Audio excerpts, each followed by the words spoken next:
Hi hello welcome to healthy recipes series. ಇವತ್ತು ನಾವು ಹೆಲ್ತಿಯಾಗಿ ರಾಗಿ ಶಾವಿಗೆ ಉಪ್ಪಿಟ್ಟನ್ನ ನಾವು ಹೇಗೆ ಮಾಡೋದು ನೋಡೋಣ. ನಾವು ಪ್ರತಿ ಸತಿನೂ ಶಾವಿಗೆ ಉಪ್ಪಿಟ್ಟು ಅಕ್ಕಿ ಶಾವಿಗೆ ಅಥವಾ ಗೋಧಿ ಮೈದಾ ಯೂಶ್ವಲಿ ನಾವು ಮಾಡ್ತಾನೆ ಇರ್ತೀವಿ.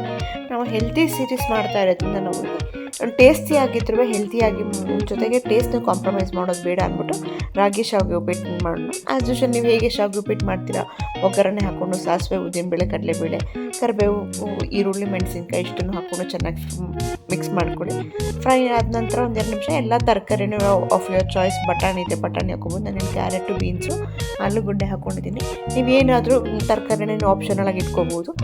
ರುಚಿಗೆ ತಕ್ಕಷ್ಟು ಒಂದು ಸ್ವಲ್ಪ ಉಪ್ಪು ಮತ್ತು ಅರಿಶಿನ ಹಾಕ್ಕೊಂಡು ಚೆನ್ನಾಗಿ 2 ನಿಮಿಷಗಳ ಫ್ರೈ ಮಾಡ್ಕೊಳ್ಳಿ.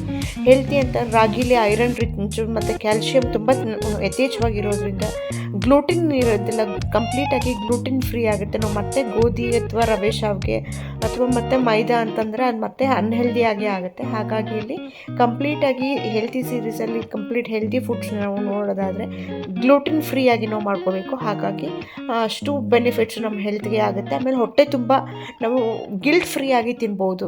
ಹಾಗಾಗಿ ಈ ರಾಗಿ ಶಾವಿಗೆ ನಾನು ಆಲ್ರೆಡಿ ರಾಗಿನ ಹುರಿದಿಟ್ಕೊಂಡಿದ್ದೀನಿ, ಡ್ರೈ ರೋಸ್ಟ್ ಮಾಡಿಕೊಂಡು ಕೆಂಪು ಮುಂಚೆನೇ ಇಟ್ಕೊಂಡಿದ್ದೆ. ಅದ್ರ ಜೊತೆ ಇನ್ನೊಂದು ಸತಿ ನಾನು ಚೆನ್ನಾಗಿ ಮಿಕ್ಸ್ ಮಾಡ್ಕೋತಾ ಇದ್ದೀನಿ.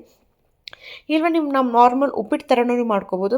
ಮೊದಲೇ ನೀರು ಹಾಕ್ಕೊಂಡು ನಂತರ ನೀವು ಅದಕ್ಕೆ ಶಾವಿಗೆ ಹಾಕ್ಕೊಂಡು ಮಿಕ್ಸ್ ಮಾಡಿಕೊಂಡು ಇಟ್ಕೋಬೋದು, ನಿಮ್ಮ ಚಾಯ್ಸ್. ಎಣ್ಣೆಯಲ್ಲಿ ಇನ್ನೊಂದು ಸ್ವಲ್ಪ ಚೆನ್ನಾಗಿ ಫ್ರೈ ಆಗಲಿ ಅಂತ ರಾಗಿನ ಸ್ವಲ್ಪ ಇಟ್ಕೊಂಡು ನಂತರ ಶಾವಿಗೆ ಮುಳುಗುವಷ್ಟು ನಾನು ನೀರನ್ನು ಇಲ್ಲಿ ಹಾಕೋತಾ ಇದ್ದೀನಿ.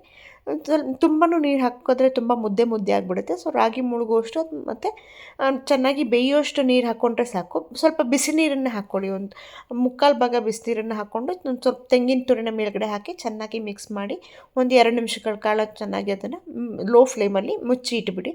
ಚೆನ್ನಾಗಿ ಶಾವಿಗೆ ಹರಳ್ಕೊಳುತ್ತೆ.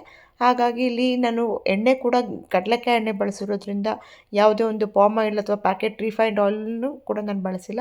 ಕಂಪ್ಲೀಟ್ಲಿ ಹೆಲ್ತಿಯಾಗಿ ಹೊಟ್ಟೆ ಹೆಲ್ತಿ ಇದ್ದಾಗ ಗಿಲ್ಟ್ ಫ್ರೀಯಾಗಿ ಆರಾಮಾಗಿ ಹೊಟ್ಟೆ ತುಂಬ ನಾವು ಬ್ರೇಕ್ಫಾಸ್ಟ್ನ ನಾವು ಮಾಡ್ಬೋದು. ಡಯಟಲ್ಲಿ ಇಷ್ಟೇ ತಿನ್ನಬೇಕು ಅಷ್ಟೇ ತಿನ್ನಬೇಕು ಅನ್ನೋದೇನು ಇರೋದಿಲ್ಲ. ಹಾಗೆ ನೋಡಿ 5 ನಿಮಿಷ ಚೆನ್ನಾಗಿ ಮುಚ್ಚಿಟ್ಬಿಟ್ರೆ ಈ ರೀತಿ ಚೆನ್ನಾಗಿ ಶಾವಿಗೆ ಹರಳ್ಕೊಂಡು ಇಟ್ಕೊಳುತ್ತೆ. ನಂತರ ಗಾರ್ನಿಷಿಂಗಿಗೆ ಕೊತ್ತಂಬರಿ ಸೊಪ್ಪು ಹಾಕ್ಕೊಂಡು ನೀವು ಕಂಪ್ಲೀಟಾಗಿ ಹೆಲ್ತಿ ಬ್ರೇಕ್ಫಾಸ್ಟ್ನ ನೀವು ಆರಾಮಾಗಿ ಖುಷಿಯಿಂದ ತಿನ್ಬೋದು. ಟೇಸ್ಟಿ ಆ್ಯಂಡ್ ಹೆಲ್ತಿ ಕೂಡ. ಸೊ ಇಷ್ಟ ಆದರೆ ಲೈಕ್ ಮಾಡಿ, ಫಾಲೋ ಮಾಡಿ. ಒಂದು ಸತಿ ಖಂಡಿತ ಇದನ್ನು ಟ್ರೈ ಮಾಡಿ ನನಗೆ ಕಮೆಂಟ್ಸಲ್ಲಿ ತಿಳಿಸಿ. Thank you and follow for more. Bye.